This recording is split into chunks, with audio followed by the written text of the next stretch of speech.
அரசியலுக்கு வருவது என் உரிமை. அதை உங்களால் தடுக்கவே முடியாது. என்ன தார்மீக உரிமை இருக்குது? தார்மீக உரிமையை தான் நாங்கள் பேசிட்டு இருக்கிறோம். அப்பெல்லாம் ஒன்றும் கிடையாது. அப்படிலாம் ஒன்றும் கிடையாது. பைத்தியகாரத்தனமான கேள்வியை எழுப்பாதீங்க. இந்து தானே நீங்க இந்துன்னா மராட்டிய இந்து, குஜராத்தி ரெண்டும் ஒரே மாநிலமா இருந்தது. எதுக்கு தனி மாநிலம் கேட்டீங்க? இதே மோடி 6 வயசுல RSS கொடியை பிடிச்சி தனி மாநிலம் கேட்டிருக்காரு. காட்டவா நானு? அந்த பேரணியில் பங்கேற்றிருக்கிறாரு சின்ன வயசுல. மகாராஷ்டிரில் இருக்கிறவனு குஜராத்தில் வாழ்ந்தவனு இந்து தானே ராஜா. அப்புறம் இதுக்கு தனி மாநிலம்? அவன் மராட்டிய, நான் குஜராத்தி. சட்டம் என்ன சட்டம்? சட்டம் ஒரே நாடு ஒரே ரேஷன் கார்டு எல்லாம் சொல்லியிருக்கா? சட்டம் இந்து நாடுன்னு சொல்லியிருக்கா? அரசியல் சாசனத்தில் இருக்கா? சொல்லுங்க, சொல்லியிருக்கா சட்டம்? என்னத்தையா பேசிக்கிறது இங்க வந்துகிட்டு? அவன் தனித்தனியா மொழி வழியே நிலத்தை பிரித்து தனித்தனி மாநிலங்களா போயிட்டீங்க, குடியேறிட்டீங்க. இது என் நிலம். உங்களுக்கு 2 மாநிலம் இருக்கிற ஐயா ரஜினிகாந்த் அவர்களே, நீங்க உங்க மாநிலம் சொந்த மாநிலம், நான் மராட்டியன் என்பதில் பெருமைன்றீங்க. அப்ப போங்க மகாராஷ்டிரா போய் ஆரம்பிங்க. நாங்க உங்களை யாராவது, நான் உங்களுக்கு பரப்புரை செய்யறேன், நான் வாழ்த்துறேன். அதானே என்னுடைய சகோதரன் முதல்ல புரிதல் தான் இருந்தார் பிரகாஷ்ராஜ். சீமான் சொல்ற யார் ஆளணும் யார் ஆளக்கூடாது என்பதை சீமான் தான் தீர்மானிப்பாரா? யார் தமிழர் யார் தமிழர் இல்லை என்பதை சீமான் தான் தீர்மானிப்பாரா? அப்ப சும்மா தமிழர்கள் எல்லாம் ஒரு இழிச்சவாயன் கேனப்பையன் மாதிரி நக்கல் நையாண்டி இங்க உட்கார்ந்துட்டு உங்களால விவாதிக்க விட்டது தப்பு தானே? இந்தியாவில் எத்தனை மொழிவழி மாநிலம் இருக்கு? ஒரு மாநிலத்தில் தொலைக்காட்சி வாதத்துல தமிழன் உரிமைக்காக ஒரு தமிழன் உட்கார்ந்து பேசலாம்னு சொல்லுங்க பாப்போம். ஆனா இங்க நிலத்துல நான் ஈழத்துல செத்தாலும் சரி கூட உங்களை அணுகுலையா அது வேணும்னு பேசுறவங்களா வெளி மாநிலத்துக்காரன், வேற மொழிக்காரன். இங்க எல்லாரும் உட்கார்ந்துட்டு என் கருத்துக்கு எதிரான உணர்வுக்கு தான் பேசிட்டு இறங்கி பத்திரமா போயிட முடியுது. அப்படின்னா நாங்க எவ்வளவு பெரிய ஜனநாயகவாதிகளா இருக்கணும் தெரிஞ்சுட்டு பேசணும். இங்க வந்து உட்காந்து கன்னட உட்காந்துட்டு காவிரியில் தண்ணி எப்படி தருவான்னு பேசுறது. எனக்காவா தண்ணி கேட்கிறேன்? இங்க வேணாம்ங்கிறவனுக்கு குடிக்க தண்ணிக்கு எங்கடா போவ? குளிக்க தண்ணிக்கு எங்க போவ? உனக்கு சோறு அரிசி பருப்பு வெள்ளைக்காய் வெண்டரிக்காய் எங்க இருந்து வருது? உட்கார்ந்துட்டு திமிரா உட்காந்துட்டு பேசிட்டு கூடாது.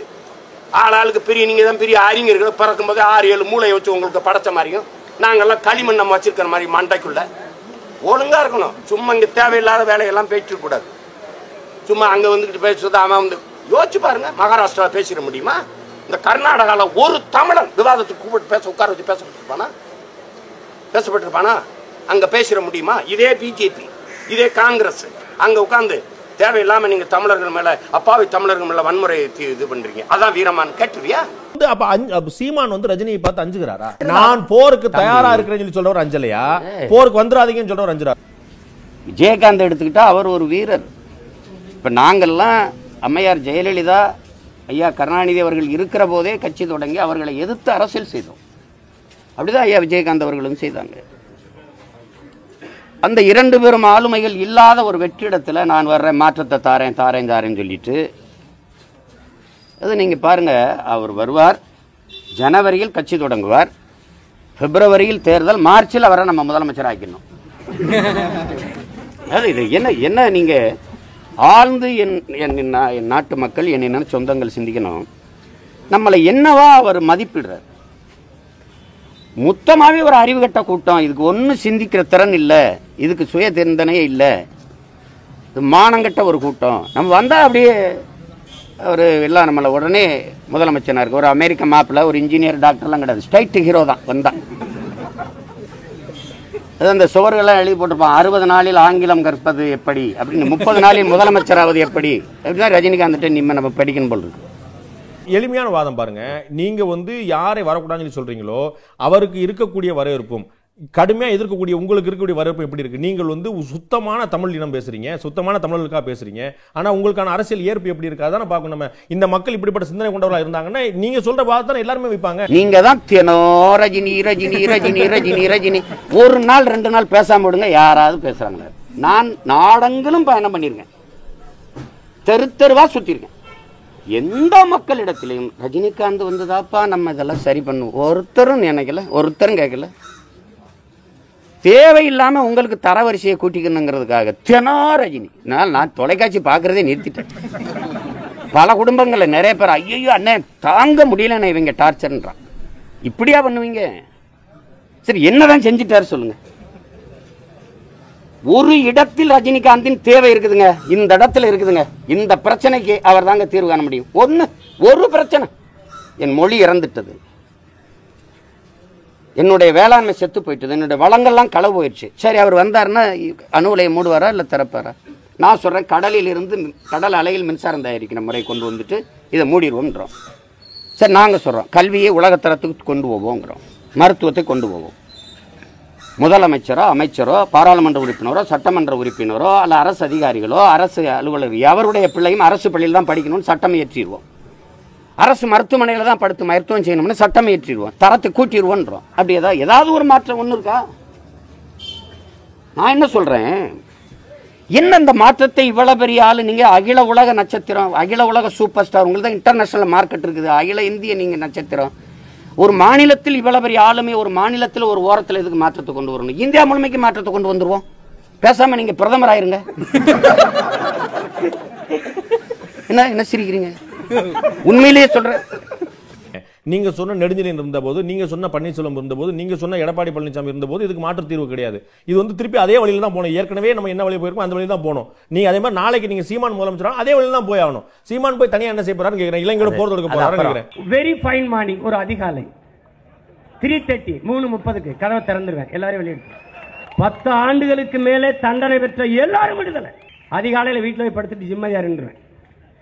இப்படி செய்து விட்டார், இது அரசியல் சட்டத்துக்கு எதிரானது, அதானது இதானது, நான் படுத்து தலையினது படுத்துக்கிட்டு. அவங்களுக்கு வந்து நான் வரேன், அவங்களுக்கு அரசு ஊழியர்னு ஆக்கும்போது என்னன்னா குறைந்தபட்ச சம்பள உத்தரவாதம் அவங்களுக்கு நம்ம கொடுக்கணும். அதான் அரசு ஊழியருக்கான ஒரு அடிப்படையான விஷயம். அப்ப இவ்வளவு பேருக்கு சம்பளம் கொடுக்கும் போது முதல்ல வந்து அடிப்படை தேவை நம்முடைய கஜானா. பாக்கெட் எடுத்து வடிவேல் தூக்கி போடுவார்ல. ஏய், உண்மையிலே கேஷ்லெஸ் எக்கனாமி நாங்க தான். உண்மையிலே கேஷ்லெஸ், எங்க கவர்மெண்ட்டும் கேஷ்லெஸ், எங்க கையிலையும் கேஷ்லெஸ், கையும் பையிலையும் கேஷ்லெஸ். ராஜா நீ போயிட்டு வா ராஜா. கவர்மெண்ட் 3 லட்சம் கோடி, நாங்கள் வரும்போது 5-6 லட்சம் ஆக்கி விட்டுருவாங்க. நான் வந்தவொடனே பெரிய மஞ்சள் நோட்டீஸ் செய்யுமா எனக்கு விடுறா, பெரிய மஞ்சள் நோட்டீஸ் விடுறா. சார் அரசு திவால் ஆச்சு சார். என்ன முகேஷ் அம்பானி அனில் அம்பானி விடலாம், நான் விடக்கூடாதா? அரசு திவால் ஆயிடுச்சு சார். அந்த கடன்லாம் யார் சார் வாங்கினது? எம்ஜிஆர், கருணாநிதி, ஜெயலலிதா, ஓபிஎஸ், இபிஎஸ் அவங்ககிட்ட கேங்க சார்.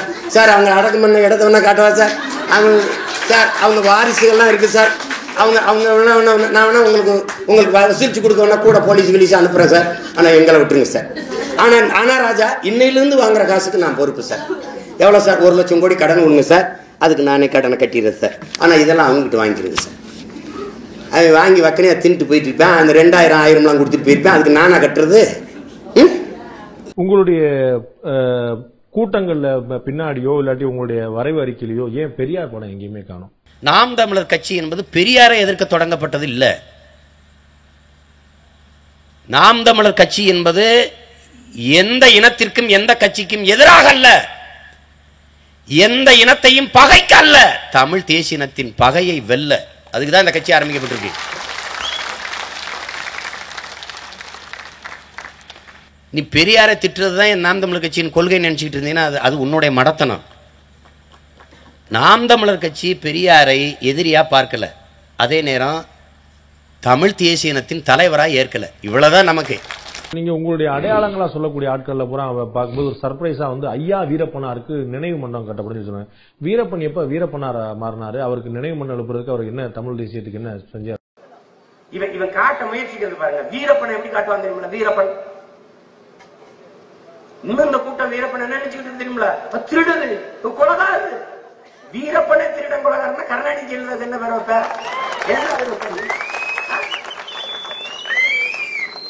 ஒண்ணு தெரிஞ்சுக்கிறேன், என் தம்பி தங்கைகளுக்கு சொல்லுவேன். பிரபாகரன் நம் இனக்காவலன், வீரப்பன் நம் வனக்காவலன். ஒண்ணும் கிடையாது. வீரப்பன் மட்டும் இன்னைக்கு இருந்தா மேகதாதுல அணை கட்டுவேன்னு கர்நாடகன்னு சொல்லுவாங்களா? இதான் கேள்வி. காவிரி மேலாண்மை வாரியம் அமைக்க முடியாதுன்னு சொல்லுமா? பல பேர் காட்டுக்குள்ள உட்காந்து கை கட்டிட்டு வந்து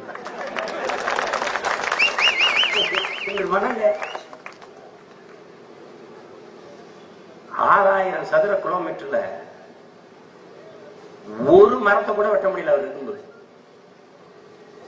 வெட்டி வித்தவன் அவரை மரத்தை கடத்துறேன். நானும் பல தடவை கேட்டேன், என்ன அவர் தப்பு பண்ணாருன்னு கேட்டேன். சந்தன மரத்தை பூரா வெட்டி வித்துட்டாரு, யானைகளெல்லாம் கொன்னு தந்தத்தை வித்துட்டாரு. நான் கேட்டேன், வித்தவர் எங்க இருந்தாரு? காட்டுக்குள்ள. வாங்கின எங்க இருந்தேன்? எங்க இருந்தாரு? வித்தவனே கைது பண்ண விரட்டலடா, இந்த வாங்கின அயோக்கிய பேர்ல ஒருத்தனை கூட பிடிச்சி உள்ள போல. ஏன்டான்னா கைது பண்ண விரட்டான் பாரு, அவன் தான் வாங்கி விட்டாரு. எப்படி இருப்பாரு? எப்படி இருப்பாரு? வீரப்பன் திருடன். ஆனால் ராம்மோகன் ராவ், சேகர் ரெட்டி, தீனதயாள்லாம் தொழிலாளர்கள். எப்படா டே, எப்படி இருக்கு பாருங்க.